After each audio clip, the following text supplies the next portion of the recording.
see this enormous crowd. And I want to add my appreciation to the people at UCLA who've done such a great job of getting this whole thing together. So I want to talk to you this morning about a few things related to that title, Interfaces, Efficiency, and Big Data. So we certainly are hearing plenty about big data. We had a tutorial yesterday, and we looked at the last SupStat news. They introduced data fest as, quote, big data goes to college. So definitely lots going on.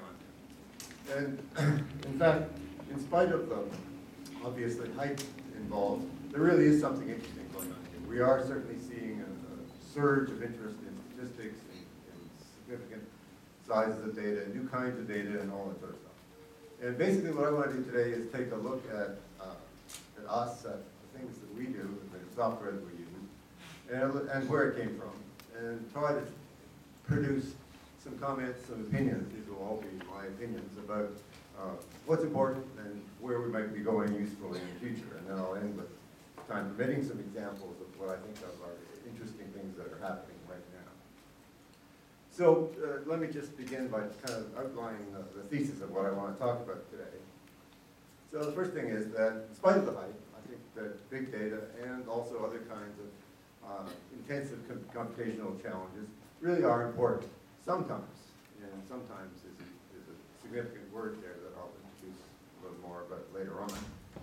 And when these things are important, there are other sources of software, complementary to or in exchange for what we might be doing in R, that can help us out. It can get us beyond what we can do with the obvious techniques that you all in this room probably have made use of.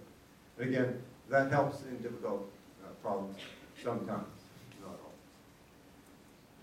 And the technique or the general philosophy of approaching these problems that I want to talk about is what I'm going to call interfaces. And I'll say a good deal more about what I mean by that. But I think that these are approaches that can provide us with significant extensions for what we can do and what we can do conveniently. And that they can be supplied effectively to users of the software that we're used to. And in fact, the first thing that I want to assert is that this philosophy, this approach to using interfaces, is central to R. It's not something that's just being added after the fact. And in fact, not only is it central to R, but it's been central to the software, the S language, and even beyond the S language, that gave rise to R in the first place. And so to start with, what I want to do is take you back in time and examine how that concept has really evolved into the software that we use now. So I want to take you back 38 years to Bell Labs, Murray Hill, to a small conference room where 5 of us got together for a meeting trying to decide about what we then had no name for, but we just vaguely called the system. We didn't really know what it was going to end up being, and we certainly didn't have S or anything remotely like this in mind. But we did understand what we were trying to do. And what we were trying to do basically was to bring the best computational facilities that were then available directly, interactively, to the use of the people who were doing the data analysis and who were doing statistics research. And that's the procedure, that's the concept that I want to convey, first of all, because it really is the central notion behind everything I'm going to talk about today. So what I'm going to do that to start with is to show you the first slide, although in those days it was a view graph, that appeared in the first meeting that day, 38 years ago in Bell Labs. So this is a little slide that I drew up, and it's kind of an interesting slide. It has 2 parts to it. The top part and the bottom part. And today, I'm mainly going to talk about the top part, which is this. And this is, in fact, the concept that I want to convey. This is the interface concept in its original form. So to see why this is a relevant thing to look at and why I'm bringing it up, the first thing I have to say is that although I'm taking you back 38 years in time, that was by no means the beginning of statistical computing research, either at Bell Labs or generally. In fact, starting in the early 1960s primarily, there had been a great deal of very important work done in a variety of computational areas that are relevant to us today, and in fact, you are using, even though you may not be particularly aware of such things as numerical linear algebra, data manipulation and sorting, random number generation, and basic graphics. All of those existed and had been worked on. Often the software involved was in the form of published listings, either in just publicly available memos or in what were called algorithm sections in various journals at that time. And I had adopted the term algorithm just to mean that kind of software. Now, in practice in those days, that kind of software meant subroutine, either written in Fortran or accessible from Fortran. So what we had at Bell Labs at that time was quite an extensive library of Fortran callable subroutines. And the technique for doing data analysis at that time was to produce a Fortran main program and run it and get the results back. Well, this is fine, and in fact, a good deal of very substantial data analysis and research was done that way. The problem was that it was a non-trivial process. In order to simply get another answer, to change your mind about something, you had to go through the whole process of generating the Fortran code and running the job and looking for the results and finding out what you did wrong and then repeating. Now, it was recognized at the time that that was really not a very efficient use of human time. So our goal was to provide a software system of some sort that would get around that would make the computations that we had more effectively and directly available to the people who were interested in the answers to the question. So that was the motivation, the prime motivation, certainly for me, in getting involved in this in the first place. So my qualifications, such as they were, for being in that meeting, was certainly not that I knew anything much about programming languages. It was primarily that I had worked in many of the areas I just mentioned for 10 years or more previously. And so I had a pretty good idea of what we had available and what were the important computations. So then the question is, what do? How do you make this sort of software effectively available to your colleagues? And that's where this idea of what I then called the algorithm interface comes along. So let's look at this particular piece of elegant graphics here. So in the center we have a little circle, and the circle is called ABC, and that's what I'm using to stand for the typical Fortran callable subroutine in our library. So this is doing something useful. It's doing some numerical linear algebra, that's generating some random numbers, and it's doing something good for you. And the idea was to construct something else, which is the rectangle around the circle, which here is called XABC, and here is described as a Fortran subroutine. And the idea behind that is that that takes care of as much as possible of the interface between the interactive user and the underlying computations as you can do reasonably. And at that point, we had somewhat of an idea of what that meant, but definitely nothing very specific. But the concept here was that you would build a system around a set of these algorithm interfaces. I'm not sure what I was thinking of this, but you can take as a comment here that if you're going to put a whole lot of this together into a coherent system, it's a lot easier to pile rectangles than to pile circles. I'm not sure I had that in mind. But, so at this point, this is basically what we had. This is what we understood about the fundamental procedure. And remember, this is the little group of 5 of us who actually only 2 ended up working on it. And we didn't really know what we were doing. But over the next 6 months or so, this kind of coalesced into an implementation of the same idea. So it's probably worth looking at that too. Let's look at an implementation of what I was talking about.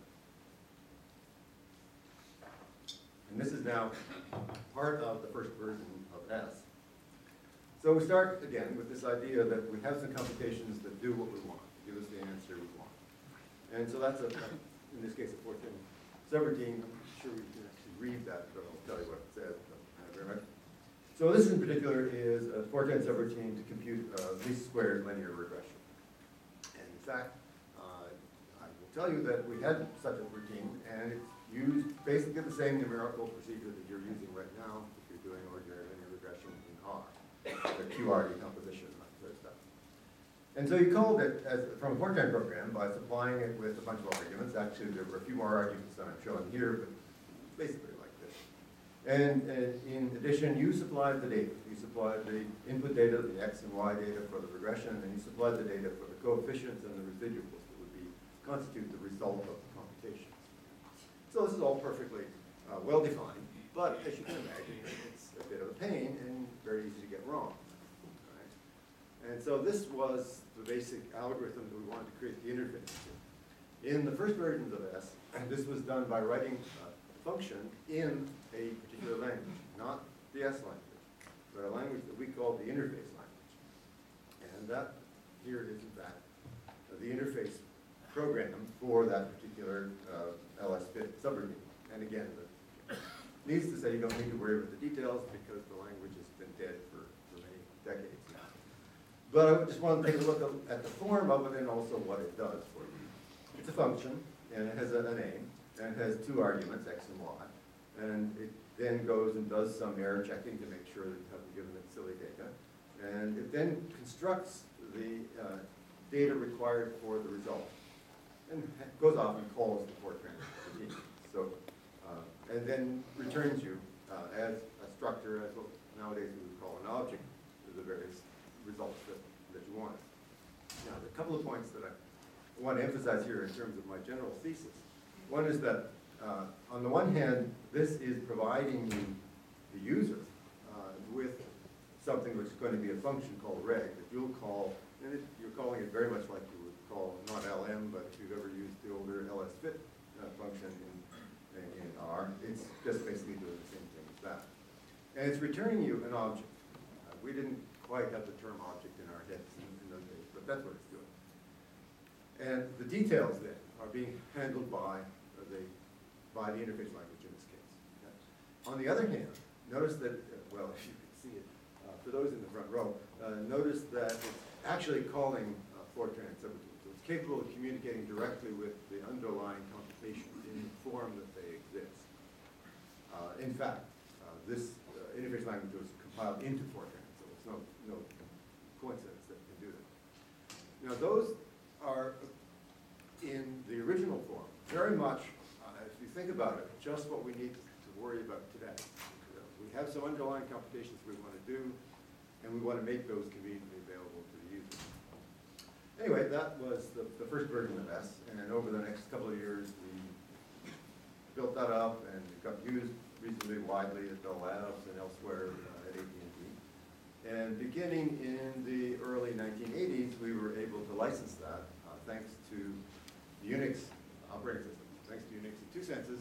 One was that we used Unix to port our software to the world outside, and Unix was the first software of any size from Bell Labs that was licensed for other people to use. So we piggybacked off Unix, and by the early 1980s, we had a license which was essentially free for the copying of tape to universities and other research organizations, and was charged some amount of money for commercial license. So that started off, and I just autographed this morning, in fact, a copy of one of the books that we wrote discussing that. And it received a fair amount of nice response and enthusiastic use from people, primarily in some of the more active statistics departments around the world. So if we look at that first version of X, I want to just cite a few things that I think are important to think about here. As I said, we start off with the idea of an interactive interface to the best computations that we have currently available. And that was the prime motivation for doing the whole thing in the first place. And in fact, just as a comment, it had a lot of what you were maybe used to using right now. You can, without trying to look up old listings, you can find out what it had fairly clearly. If you go through the documentation, online documentation for the base package in R, then most of the things there that have a reference to the so-called blue book, in Becker Chambers books, are in fact things that were taken from S and brought into R. And those, by and large, although some of them were later additions, by and large, those were all things that were part of this original structure, this original concept. So there were algorithms for these, and we constructed interfaces too. And then I have to make one sort of important negative comment here. Notice that I've said nothing about the fact that we got together 38 years ago to design a programming language. That was emphatically not what we were doing. The fact that we ended up with a language and that it just happened coincidentally to look a little like C was an after effect and part of just the way we sort of thought things out. S was not designed as a fundamental ground-up programming language, and that was not the goal that we had to begin with, nor was it a goal that we really adopted in any serious way at any time later. So I partly mention that because in the last while there's been a certain amount of interest in R from the computer science community, particularly for people who study programming languages in computer science. And that's good. It's a great thing. But I always feel a slight cautionary thought in my head about that. The potential for really radical improvements in R comes, in my opinion, from linking it to other computational models, to other sources of software, and perhaps for just some tremendously bright idea that none of us have had so far. I would welcome people who want to analyze R and treat it as a regular programming language, but just with the caution that I wouldn't expect this to be a radical improvement on the current version of R. I'm just inserting a small editorial comment there. Okay. Wait, that's the end of that. Okay, so we were off. So at this point we had S out in the world and people were using it and we were getting feedback back from it. And I just wanted to cite a couple of comments that I've treasured over the years from the early days.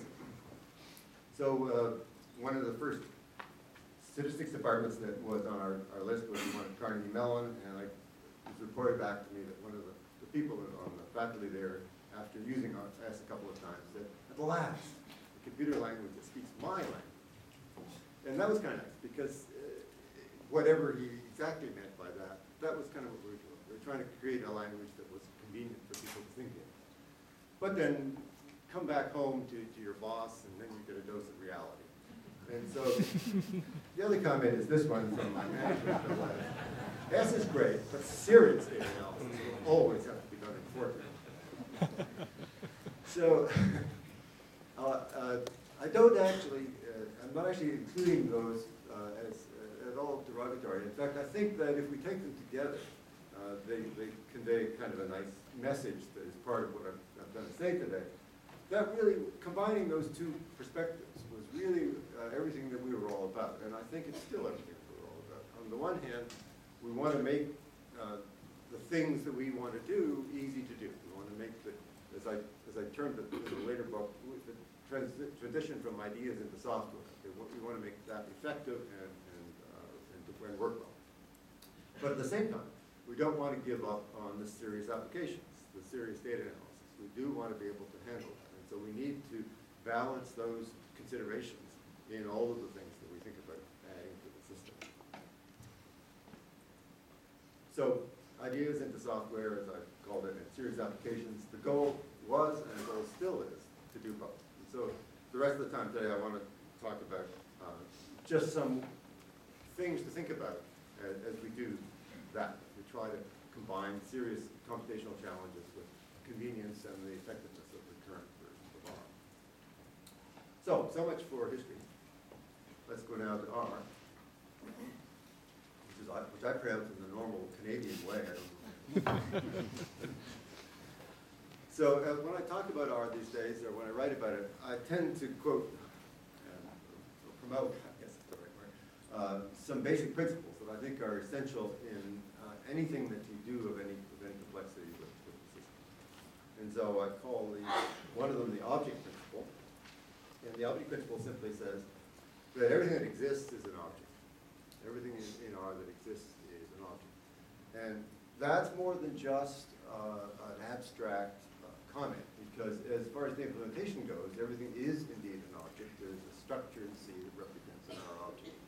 And the general technique of dealing with R and anything that you do with R must, to be really effective, needs to take advantage of the fact that everything is an object. The expressions that you enter become an object, the things that are returned to you are an object, the software that you create are objects.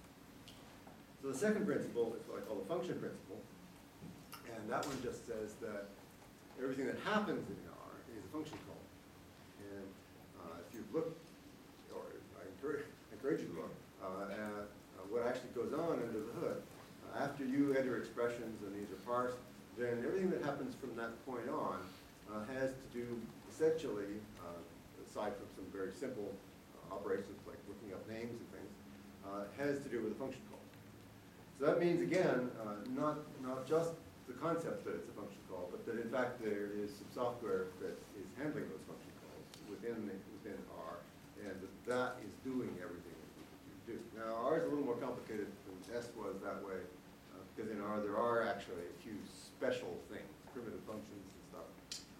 But those aren't things that we can generate ourselves, and so I'll put those aside in a moment. Then I have a third principle, which is one that I haven't pushed in the past so much, but I'm pushing nowadays. That's what I call the interface principle. And that just says what I've been saying all morning so far, which is that R is built on the interface to many computations. Today I've been calling them algorithms. The point is that R itself is not meant to be and is not self-contained. It's a window of, actually nowadays, it's many windows onto many kinds of other software that can work. So those I think are the three key principles to keep in mind when you're dealing with interesting applications in R. And let's now go ahead and think about that a bit. So first of all, the R evaluations, as I say, consist of these uniform high-level function calls. A function call, very, very roughly, don't take this too seriously, but very, very roughly, tends to take about order of 1,000 machine operations. So I made some back of the envelope kind of calculations to give you that sense. Just that order of magnitude is what you want to keep in mind.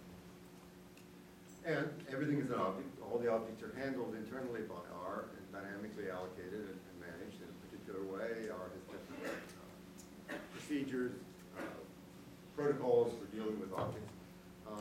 And, not to get too much into the details of this and all the complaints and carving and everything that goes on, the bottom line is that there's going to be lots of dynamic memory management going on, and a fair amount of copying when the copying is needed by the definition of the system. And all these objects are kept in main memory. They're all part of dynamic storage. All sort of basic stuff, but just keep in mind. And as I've said now several times, but I'll just keep on saying it so I don't hammer it, underneath the software, underneath the R software itself, are interfaces to a variety of algorithms, which were written by a great many people for a great many different purposes. Primarily, they're now for-time routines and C code, some of which we wrote for R itself, but a great many of which were written by other people in circumstances that we don't really entirely understand. And as I said, the original S design and the design of R now is not primarily based on the idea that the language is going to be used to program low-level computations. So that's sort of what you get from the fundamental principles of R and the implications of it for doing things, for doing interesting, challenging things with it. So what does that say? Well, the first thing it says that all of this is totally irrelevant in a very large fraction of what anybody does. Most of the time, your computer is sitting there idle, what it should be doing while you think and do other enjoyable things. And occasionally it wakes up and does some computations for you. The fact that it's doing those computations in a relatively, quote, inefficient, unquote, manner is probably not something that you would normally even be aware of. And even when you are aware of it, it may just be a mild annoyance. But there are occasions, of course, when it's not irrelevant. And the limitations imposed by the fundamental principles of R do imply that you can't do things as well or as fast as you would like. And at that point, my feeling, which again, I'm saying these things over and over because I want to emphasize them, is the right answer is, all right, let's go beyond what we currently have. Let's see what other software could do what we want to do, if any, and see about making that conveniently available within the R framework. Keeping in mind, and I think this is important, keeping in mind our understanding of the basic design and the basic principles underlying software that we're using. So this brings us back to the topic, to today's topic. And that mean for it? Well, first of all, 38 years ago, interfaces meant basic interfaces to Fortran routines or Fortran callable routines. But now, the possibilities are much, much more extensive. And so I'm using interfaces today in quite a general way, as will hopefully become obvious when I get to the examples. There's the interface to other programming languages, but now not just Fortran, but obviously C, C++, Java, Python, etc. Julia, thank you. Julia is now interfaceable, and others. But in addition to other programming languages, which are a valuable resource, you can have interfaces that are a little less obvious to other computing models. So I've set up the principles behind R, and that's the principles behind R's computing model. But for many computations, we don't need R's computing model, and we might, in fact, prefer a slightly different computing model. We can create interfaces to such models, even without having other languages, other specifically chosen programming languages as our vehicle. And I'll talk about an example of that, too. And, of course, there's lots of specialized hardware, which sometimes is useful as well. CPUs and GPUs and things like that. And we can create interfaces to that as well. So I mean interface in quite a general sense. So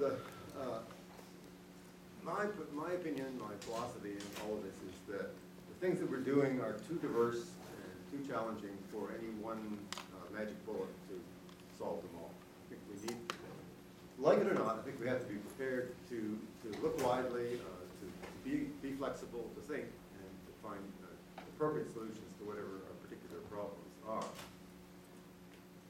And we want to do that without throwing away the proverbial baby with the bathwater. We don't want to give up what works well in R. We don't want to give up our confidence, such confidence as we have in the fact that the R software that we're using currently works. We want to maintain it. We don't want to lose that because these are only special circumstances that we're trying to deal with, and we want to not be able to continue with the good things in the language that have brought all of us and many other people here.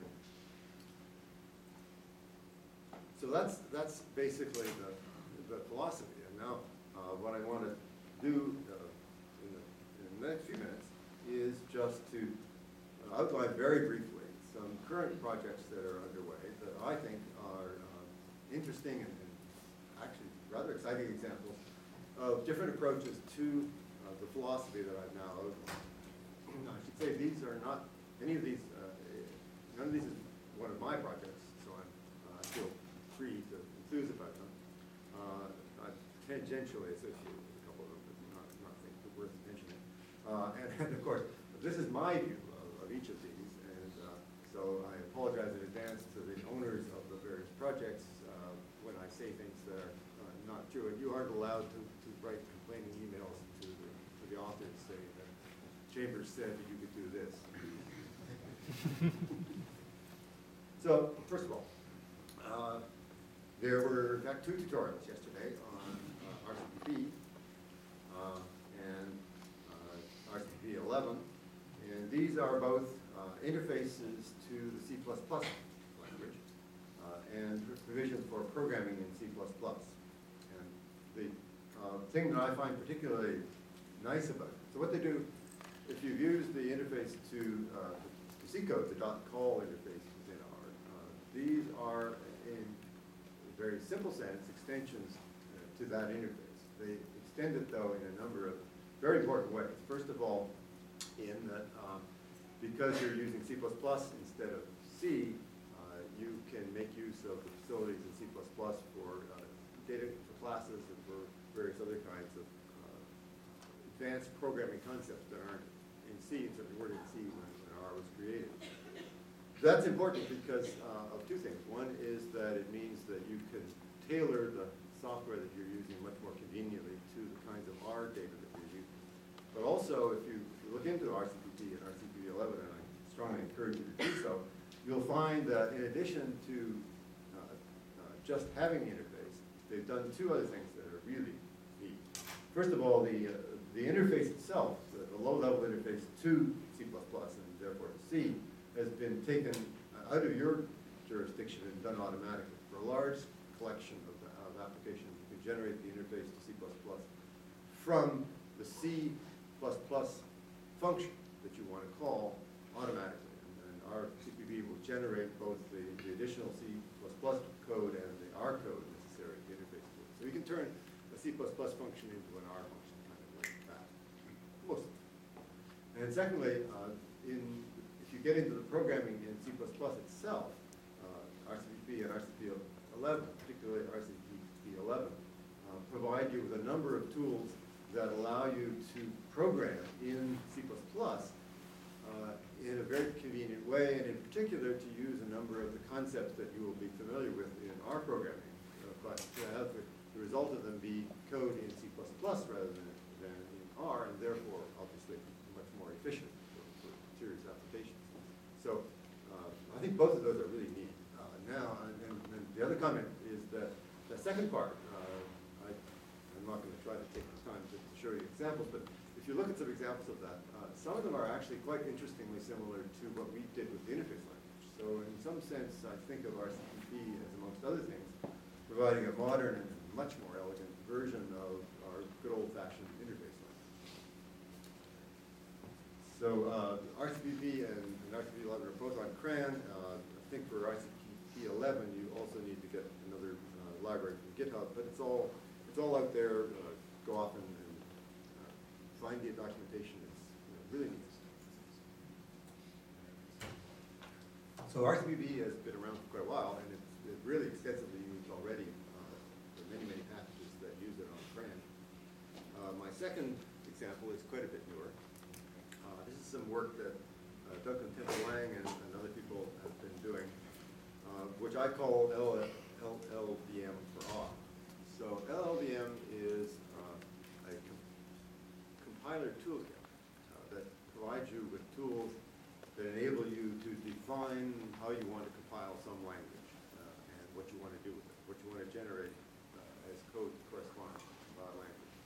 It's intended to make it straightforward to adapt the result of that process, the result of that interface, let's call it an interface, for the particular needs that you have. So the RLLVM is a package that adapts the LLVM technique for language compilation and language code generation, adapts it to the R language. So the model here is that second model that I mentioned for interfaces, that you are interfacing not necessarily to some other language or some specific language, but you are interfacing from the R language into a different computing model. And so the advantage here is that you're actually programming in R.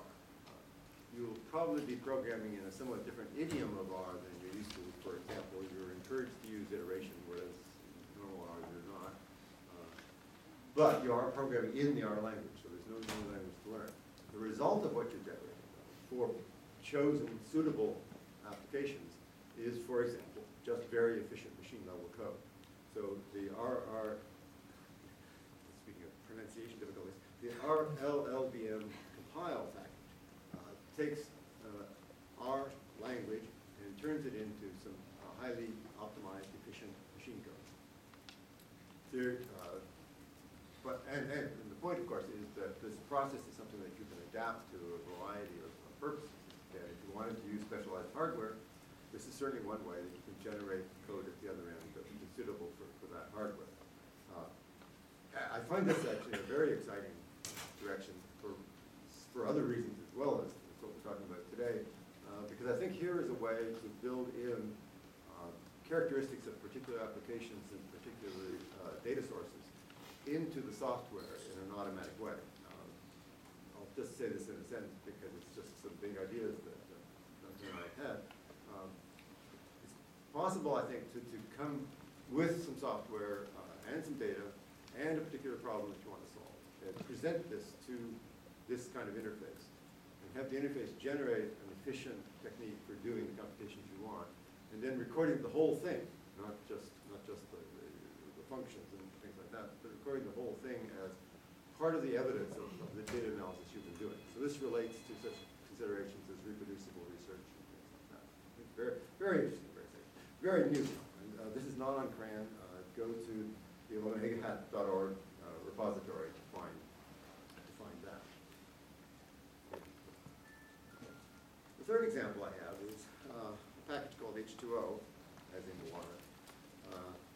And my interpretation of the basic ideas behind this are that they have a substantial amount of code, mostly Java-based, which has been carefully designed and optimized for dealing with big data, seriously big data.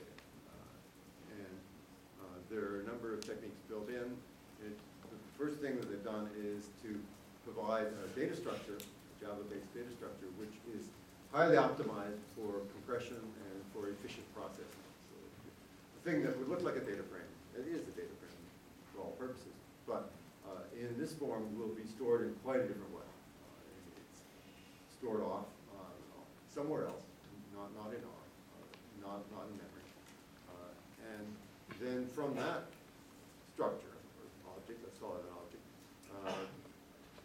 statistical computations can be done. And the software that they have in the H2O package makes a great deal of use of Hadoop, the general MapReduce idea, and implements a number of the more recent techniques for clustering and model fitting in forms that, at least from the examples I've been shown, are really strongly efficient in terms of what we could do in any obvious way ourselves. So again, this I think is important in the sense that we're making real use of the idea of the interface, the idea that there are objects elsewhere for which we have our objects that act as proxies. So the way I tend to describe interfaces is that you want to deal with our objects and our code and realize that those are proxies for objects or data structures that are held elsewhere and computations that are done by other processes. So it's really, really neat, and the people who are producing it are very keen to have people try out new ideas and other kinds of analysis. Again, as with LLVMs, relatively recent, maybe not as recent as the LLVM part, but the H2O package itself is on CRAN. There's a great deal more to the software than the package. There's a menu-based environment and other kinds of things. But again, as with all three of these, the thing to do is, if you're interested, it sounds like this might be useful for you, go to the web, go to the sites and find out more about what each of them is doing. And so let me just try to summarize what I think the implications are for this general idea of interfaces with these different examples. So RCPP and modern version generate interface calls to C++ with less programming than the .call, in fact, much less programming than the conventional .call. So that means that you have available, first of all, potentially vast resources in terms of existing libraries in C++, but also you have an interface to a mechanism for programming in C++ yourself and making use of other software that may require a little bit more work on your part. And that's aided by having a set of programming tools and enhancements of C++, making a lot of use of modern things like template programming in that language, which in fact, as I see it, creates a modern inversion, much as the version of the interface language, which in this case is based on C++. So the LLVM for our examples, specifically the idea there is very focused that you will compile our language code, suitable idioms of the R language, into specialized form for either efficiency or perhaps for other goals as well. And with the H2O package, again, the key points are that you're dealing with data in a different form.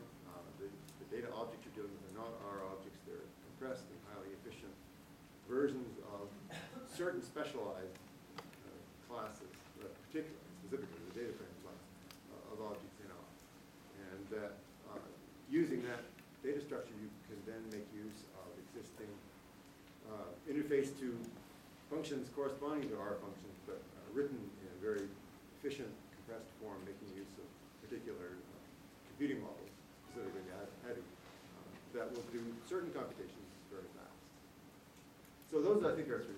Now, it's very important to say that those are not all. There are lots of others, and you've been hearing about, and will hear about some of them in these talks. So there are lots of good approaches to this general philosophy of interfaces that I'm promoting. And I think, again, the bottom line is we need to use whatever is the best approach for a particular issue.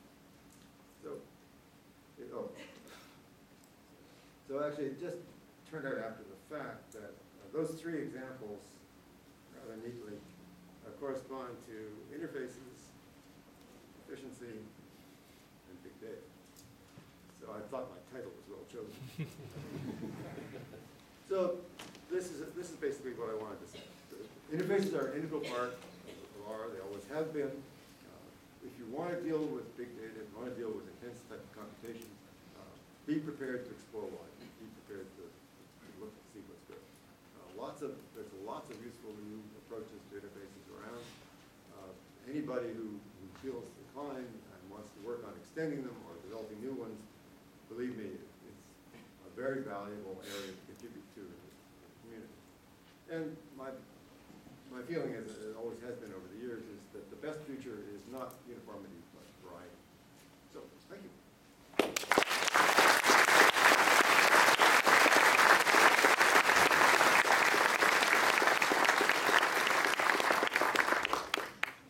Thank you, sir. Thank you very kindly. This man was there at the beginning. The only announcement to give you at this point about meal tickets is that there are squads of volunteers with yellow t-shirts ready to guide you, should you desire to make the purchase, from this location to the two locations that are open at this time to provide such service, one of which is not accepting credit cards at this time, only cash. Because of that, we have a special deal to have actual people with signs that say, "Follow me." So if that's of interest to you during the break, that's the only important other announcement. Thanks.